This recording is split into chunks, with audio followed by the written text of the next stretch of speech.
Hi friends, good evening. இன்றைக்கி வந்து பார்த்திங்கன்னா நம்ம வீட்டில் தக்காளி சாப்பாடு ஆட்டினது நம்ம தாளிக்கிறது எப்படின்னு சொல்லி பார்க்க போகிறோம். ஃபஸ்ட்டு வந்து பார்த்திங்கன்னா அதுக்கு தேவையான அளவு தக்காளி எடுத்து நம்ம நல்லா வாஷ் பண்ணிவிட்டு வேணுங்கிற அளவு சிறுசு சிறுசாக கட் பண்ணி வச்சுக்கிறோம். அதுக்கடுத்தது வந்து பார்த்திங்கன்னா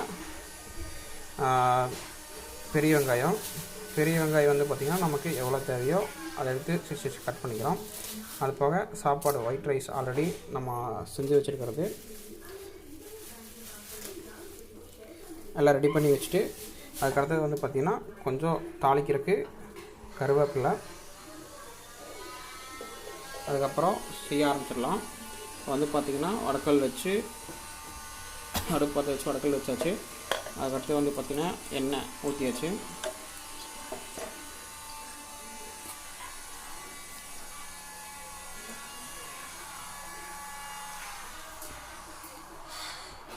எண்ணெய் நல்லா காஞ்சோடனே வந்து பார்த்திங்கன்னா கடுகு போடணும்.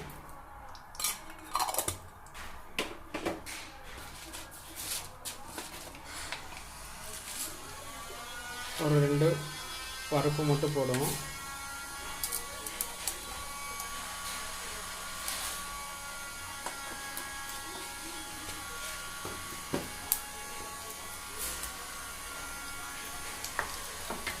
எண்ணெய் நல்லா காஞ்சதுன்னா அந்த கடுகு வந்து வெடிக்கும்.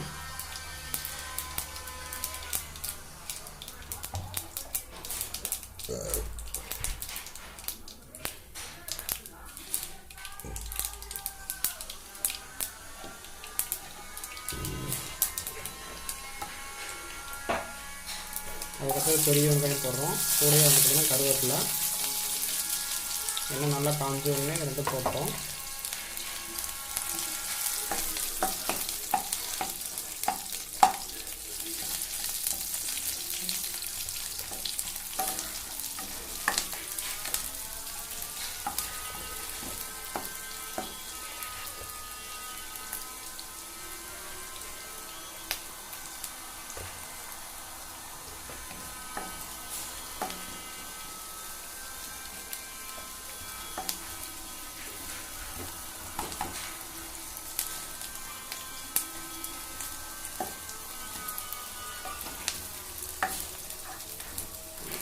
நல்லா வந்து பார்த்திங்கன்னா வெங்காயம், கருவேப்பிலை எல்லாமே வந்து பார்த்திங்கன்னா நல்லா வதங்குற மாதிரி எண்ணெயில் நல்லா வாய் கொடுக்கணும்.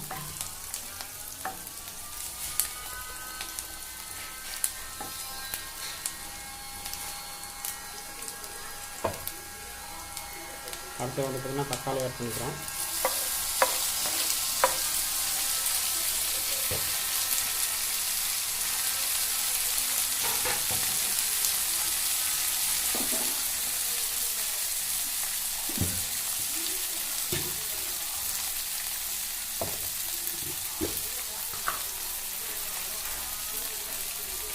உப்பு தேவையான ஆட் பண்ணிக்கிறோம்.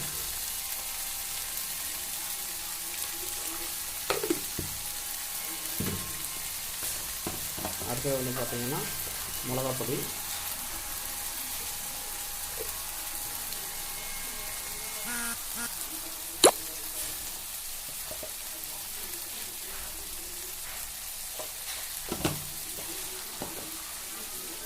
கொஞ்சம் மஞ்சள்தூள்,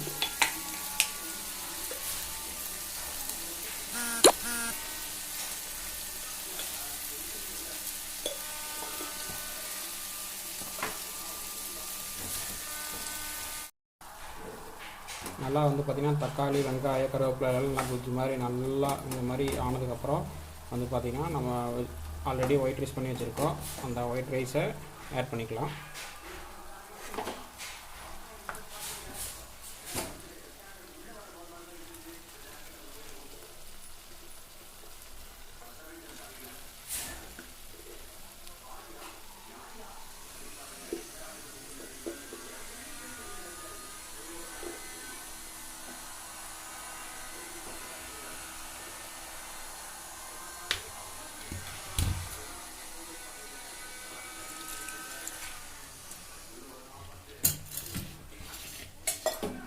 எடுத்து போட்டு நல்லா வந்து பார்த்திங்கன்னா தொலாவி கொடுக்கணும்.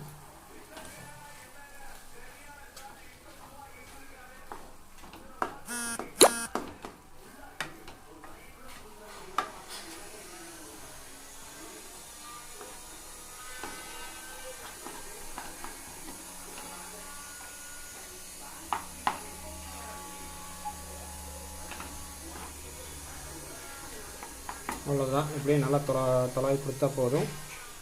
சுவையான தக்காளி சாப்பாடுன்னு சொல்லலாம், தாளித்த சாப்பாடு அப்படின்னு சொல்லலாம்.